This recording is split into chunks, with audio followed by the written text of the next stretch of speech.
2부 시작 전문가의 장 도전하기. 마음은 오온으로 생겨났다. 마음이란 감각기관이 받아들인 대상으로 인해 언어상의 개념을 통해 존재하게 된 것이다. 예를 들어 칠판과 백목과 지옥에는 서로 다른 영역을 지녔다. 백목은 칠판에 글씨를 쓰기 위해서고 지옥에는 지우기 위해서다. 그러나 그 둘은 서로 다르지 않은 한 묶음이다. 지옥에 없는 백목이나 백목 없는 지옥에는 칠판의 역할을 수행할 수 없게 만든다. 이처럼 서로 다른 것들이 모여 한 묶음으로 하나의 객체를 이루게 되면 자체라 할 만한 것이 없기에 허망한 속성을 지녔다고 한다. 마음도 이와 마찬가지로 허망한 속성을 지니고 있다. 마음이라는 칠판에는 백목에 해당하는 감각기관도 있어야 하고 지옥에 해당되는 것은 감각기관이 접하는 바깥 대상일 것이다. 즉 눈이 대하는 사물과 귀가 대하는 소리와 코가 대하는 냄새와 혀가 대하는 맛과 몸이 대하는 촉감 등이 그것이다. 마음은 감각기관과 바깥 대상이 한 묶음으로 연결되어야 비로소 쓰임새가 나타나는 것이다. 그렇기에 마음이란 자체라 할 만한 독립적인 객체가 없으므로 개념상으로만 존재할 뿐이다. 깡통에 불을 담아 돌리면 허공에는 불원이 생겨난다. 분명 눈에 보이니 불원이 있다고는 하지만 실제하는 것은 아니다. 불을 돌리지 않거나 깡통 속에 불이 꺼지면 불원은 없다. 이와 같이 이것과 저것이 모여 이룬 것은 어느 한쪽이 세력을 잃으면 사라질 허망한 속성을 지니고 있다. 우리가 나라는 관념을 얻게 되는 것은 몸과 마음이 유기적으로 결합된 상태를 의미할 것이다. 육신이 참으로 나라면 내가 원하지 않는다면 몸은 늙어가거나 병들지 말아야 한다. 그러나 몸은 내 의지와는 상관없이 움직인다. 맥박도 호흡도 자신이 알아서 스스로 움직이고 놀랄 땐 눈이 커지고 기쁘면 웃음이 나오고 하는 것 등이 내 의지와는 별개로 움직인다.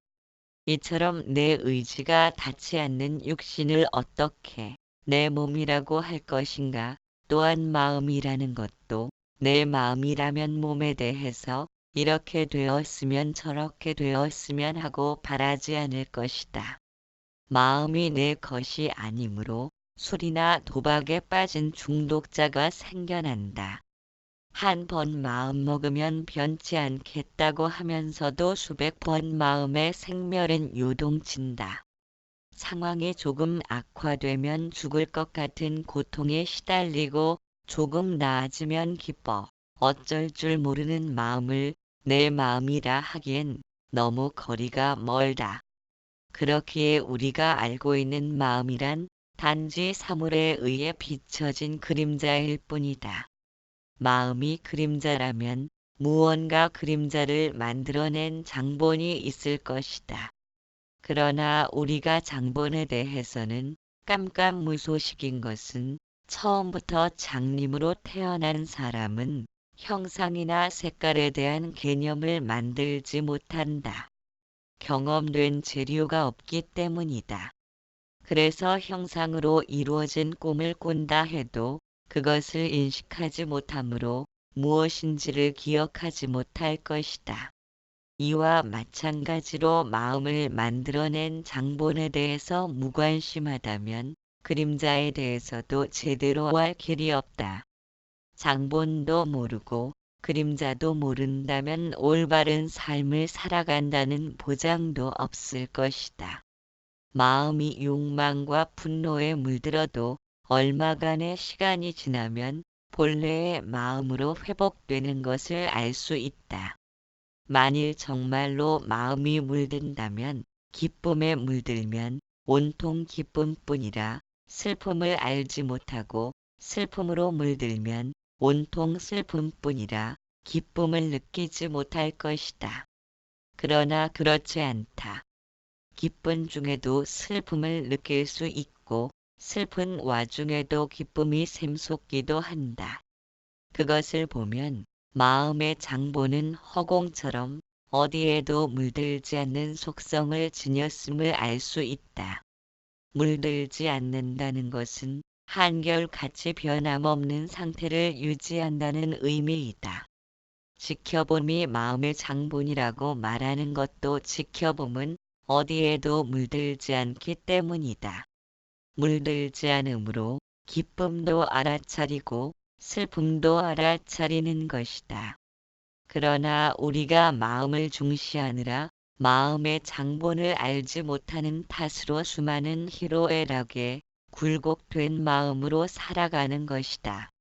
마음이 고통과 행복을 겪으면서 물들어버리는 속성을 지녔다고 생각하므로 고통을 멀리하고 행복을 추구하는 노력이 평생에 걸쳐 계속되고 있다.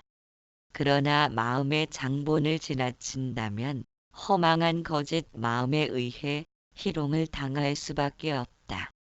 고통을 멀리 벗어나고픈 그것으로 인하여 고통의 늪으로 빠졌음을 알아차리지 못하기 때문이다. 고통이란 내가 원치 않는 경계를 만나는 것이다.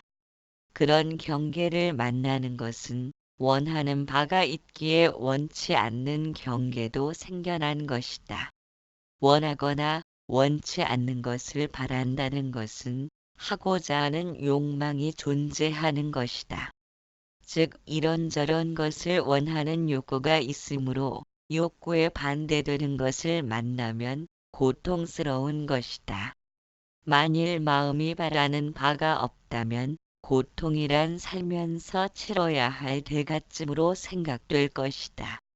기분이 올라가서 좋은 경우도 있지만 기분이 내려가면 나쁜 경우도 당연히 있어야 한다. 매번 기분이 올라가기만을 바랄 수는 없는 노릇이다.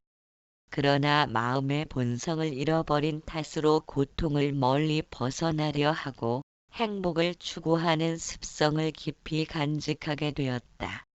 마음의 본성을 회복하지 못한다면 물드는 마음을 지닌 탓으로 고통의 늪에서 벗어날 기약은 없다고 해도 과언이 아닐 것이다.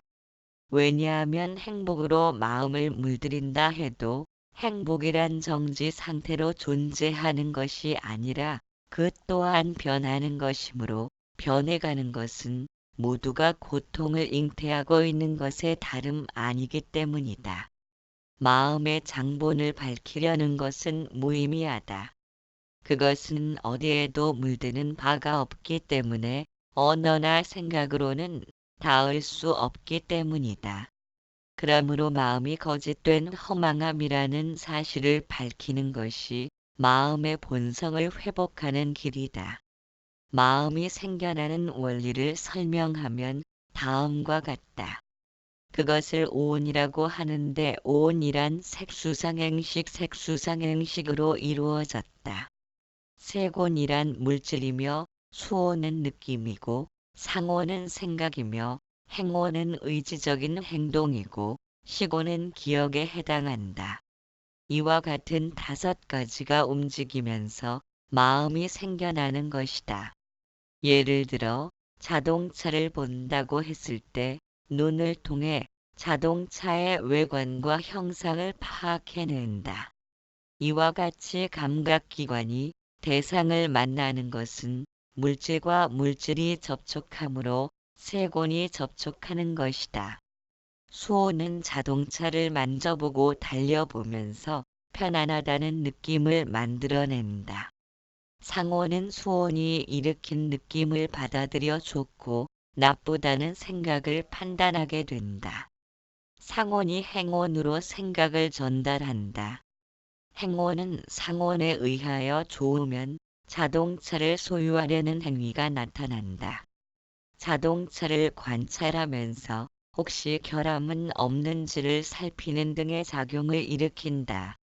이와 같은 모든 정보와 경험을 받아들인 시고는 경험과 기억으로 저장시킨다. 이처럼 보고 들으면서 오온이 작용하므로 마음이 나타나게 된 것이다. 그래서 보고 듣는 것이 예전의 경험과 비교해서 좋으면 욕망이 일어나 취하려 하고 거슬리면 떨치려는 분노가 나타나게 된다. 이러한 성향 때문에 마음은 아상 중심의 활동을 하고 있다.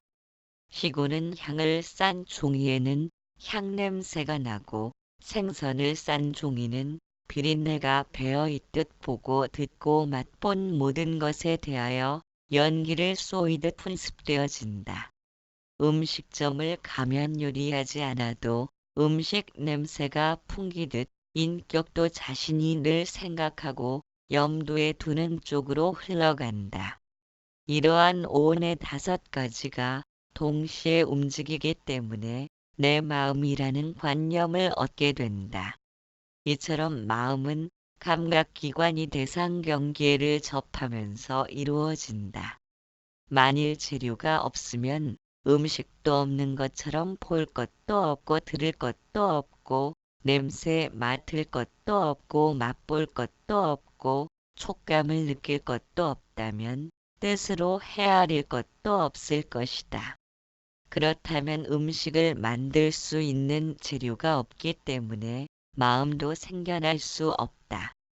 감각기관이 대상 경계를 접하는 것은 음식을 만들 수 있는 재료와 같고 오온은 재료를 바탕으로 음식을 만드는 것과 같다. 이렇게 만들어진 음식을 마음이라고 표현한다. 따라서 오온이 들어서기 전까지는 알아차림만이 존재함으로 좋고 나쁜 관념이 들어서지 않은 탓에 번뇌를 일으키지 않는다. 즉 사물이 눈에 비치고 귀에 소리가 들려오고 피부에 감촉을 느끼는 것으로는 의도를 일으키는 마음이 생겨나지 않는다. 마음이 나타나는 것은 수온과 상온에 의해 좋고 나쁜 구별이 생겨나고 행온을 통해 하고자 하는 의도를 지니게 된다. 이러한 경험들이 모여 시곤에 저장되므로 과거를 기억하여 미래를 상상하면서 애착과 원망의 불길이 치솟는 것이다. 취사 선택의 의도가 달라붙지 않은 상태는 알아차림만이 존재하기에 마음이라기보다는 생각이라고 하는 것이 타당하다. 마음은 보고 들은 생각에 대하여 오온이 작용하면서 온갖 분별과 상상력이 자리 잡는다. 마음이 움직이는 듯한 활동성을 지니게 된 것은 오온이 있기 때문이다. 과거의 경험을 기억하고 이것과 저것을 비교하며 미래를 상상하는 등으로 마음을 살아있게끔 만드는 것이 오온이다. 만일 오온이 허망하지 않은 실체로서 존재한다면 오온을 통해 생겨난 마음도 원인이 분명하므로 실체가 있다고 할 수 있다. 그러나 오온이 허망하다는 것을 밝히면 마음도 역시 허망한 그림자에 지나지 않음을 알 수 있을 것이다. 오온에 해당하는 세곤 물질이란 감각기관이라 불리는 육근이며 육근이 제각각 확실하게 자리 잡았다면 재료가 분명히 존재하므로 음식을 만들 수 있다. 그러나 육근이 있는 건지 없는 건지 확실치 않다면 음식이 될 수 있는지 없는지도 불투명할 것이다. 육근이란 눈, 귀, 코, 혀, 몸 뜻을 가리킨다.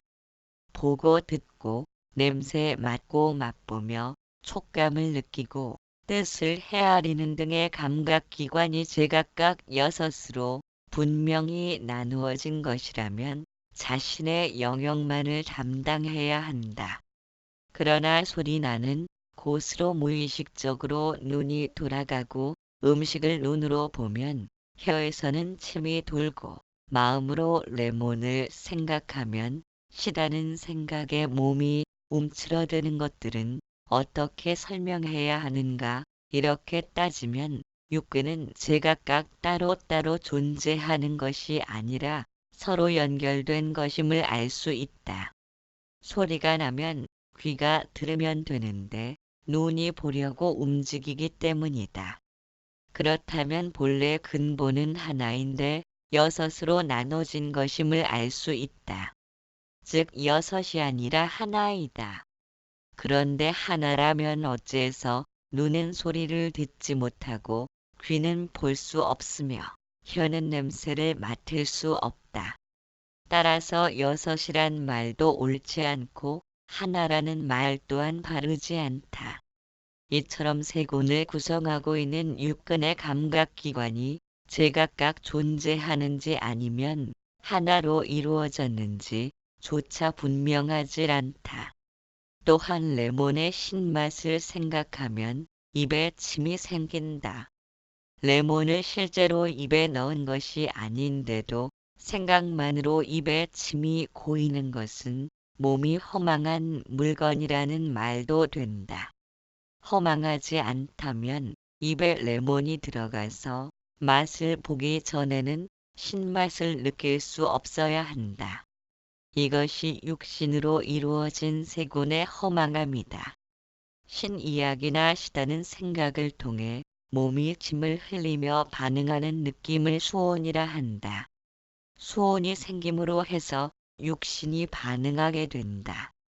그러한 반응이 내 마음에 들면 기분이 좋다 하고 안 들면 기분이 나쁘다는 생각이 일어나게 된다. 그러나 시다는 생각에 기분이 좋고 나쁜 것이 일어난 것은 생각을 통해 일으킨 허망한 것이라 수온 역시 허망함을 벗어날 수 없다. 상온이란 시다는 생각을 몸으로 끌어들여 입에 침이 고이도록 만드는 것이다. 만일 육신이 생각의 종류가 아니라면 시다는 생각만으로 육신이 반응하지는 않을 것이다. 그러나 육신의 입은 시다는 생각만으로 반응을 일으키기에 생각에 따라 육신이 모양을 취하는 것이다. 이처럼 생각을 육신으로 끌어들여 작용을 일으키는 것을 상온이라 한다. 만일 상온이 허망한 종류가 아니라면 실제로는 없는 레몬을 생각만으로 몸에 끌어들여 작용하게 만들 수 없을 것이다. 그렇기 때문에 상온을 허망하다고 하는 것이다. 신맛을 생각하면 몸에 침이 고이고 움츠러든다. 생각을 따라 몸이 응하여 작용하는 것을 행온이라 한다. 상온이 몸으로 생각을 끌어들이는 것이라면 행온은 끌어들인 생각을 통해 몸이 반응하는 것이다. 만일 행온이 허망하지 않다면 레몬을 먹고 신맛을 느끼기 전에는 몸이 반응하지 말아야 한다. 그러나 시다는 생각만으로 몸이 움츠러들고 침이 생기기 때문에 행온 역시 허망하다고 말하는 것이다. 시곤이란 시다는 생각을 통해 입에 침이 고이는 것을 기억하고 저장한 것이다. 이처럼 기억되고 저장한 것을 통해 마음이 훈습되어진다. 훈습이란 통나무에 고기를 구우면 통나무의 향기가 고기에 배이듯 마음도 기억에 따라 훈습되고 있다. 아무리 오래전에 본 영화라서 까맣게 잊고 있다가도 다시 보면 본 영화라는 것을 기억해낸다. 수온을 통해 좋고 나쁜 생각이 일어나고 상온을 통해 좋으면 욕망하고 싫으면 분노하는 생각을 나타낸다. 그리고 행온에 의해 욕망은 애착으로 분노는 원망하게 되는 집착이 달라붙는 것이다. 시고는 이와 같은 모든 경험과 기억들을 저장하면서 마음이 일정한 방향으로 틀 잡히게 된다. 반복된 행위는 습관이 되며 습관이 모여 업을 이루는 것이 시곤이다. 그러나 시곤이 허망한 종류가 아니라면 레몬을 먹고 신맛을 기억하고 있다 해도 직접 먹지도 않으면서 생각만으로 기억을 끄집어내서 몸이 반응하도록 만들지는 말아야 한다. 그렇기 때문에 시곤이 허망하다고 말하는 것이다. 이와 같이 마음이 거짓된 물건이며 허망하다는 것은 육근이 하나인지 여섯인지도 분명하지 않고 마음을 생겨나게 하는 오온도 역시 생각만으로 동작시킬 수 있기에 생각이 아닌 실체가 있다고 말할 수 없다. 하늘에서 둥근 불원이 생겨나지만 불원의 실체를 찾아보려 하면 불과 깡통 밖에 보이질 않는다. 마음도 역시 육근과 오온이 결합되어 생겨난 것이기에 물질을 비추어 생겨난 그림자와 같다. 그래서 마음이란 물질에 의해서 생겨난 그림자라고 해도 틀린 말은 아닐 것이다. 기쁨과 슬픔, 밝음과 어둠, 행복과 불행 등으로 둘의 모습이라 여기지만 둘처럼 보이는 하나인 것이다. 밝음이 무엇인지를 모른다면 어둠도 모를 것이다. 마찬가지로 기쁨이란 것이 무엇인지를 모르면 슬픔도 몰라야 한다. 허기짐을 알아야 포만감도 알게 된다. 둘의 모습은 제각각 다른 것이 아니라 자석의 양극단처럼 같은 뿌리를 지니고 있다. 둘처럼 보이기는 하지만 하나의 뿌리에서 양변으로 나뉘었다면 서로 다른 것만은 아닐 것이다. 그러나 앞에서 살펴본 바와 같이 마음을 만든 재료가 불분명하므로 모습은 달라도 뿌리가 같다는 것을 이해하지 못한다. 만일 두 개의 모습이 같은 뿌리로 연결되어 있음을 안다면 굳이 양변을 만들지 않을 것이며 마음도 이쪽 저쪽을 오르내리지 못할 것이다. 양변에 매달려 취사선택하려는 의도가 없는 그것은 마음이라 부를 것도 없다. 양변을 오르내리느라 갈등과 혼란이 깊어지다 보니 마음은 욕망과 분노로 물들게 된다. 그래서 마음을 항복받으려 하고 마음을 단속하려고 나서는 것은 마음을 치료하는 약을 찾는 것이다. 그것은 마음이 병들었다고 생각하기 때문일 것이다. 그러나 마음은 병에 걸릴 수 있는 실체가 존재하지 않는다. 본래 없는 마음인 줄 모르고 병들었다고 생각하여 약을 찾아도 마음을 낫게 할 수는 없다. 그것은 이미 비워진 컵을 자꾸만 비우려는 것과 같다. 빈 컵을 다시 비울 수는 없다. 우리가 마음이 빈 컵과 같은 줄 모르고 비우려 한다면 빈 컵은 끝내 비워지지 않을 것이다. 약을 찾기 위하여 이쪽 저쪽을 기웃거린다면 병든 마음을 벗어날 기약이 없다. 마음을 실체로서 인정하는 것이기 때문이다. 약도 없고 병도 없는 마음은 마음이라 부를 것도 없다. 약의 효과가 없기 때문에 병이 낫지 않는 것이 아니다. 마음이 병들지 않는 물건인 줄 알면 약을 찾으러 두리번거리지 않을 것이다. 지금 현재의 모습 그대로가 우리의 정답이다. 지금 현재에서 조금이라도 벗어나려는 생각을 지닌 탓으로 완전한 정답으로 존재하면서도 틀린 답을 내밀고 있는 것이다. 국화는 장미가 될 수 없다. 국화는 국화 그대로일 때 그것이 참다운 국화이다. 우리가 스스로를 불완전하게 생각하면서 좀 더 나은 자신을 이루고자 했기 때문에 완전함이 이루어지지 못한 것이다. 우리는 지금 이 순간 완전한 상태로 존재한다.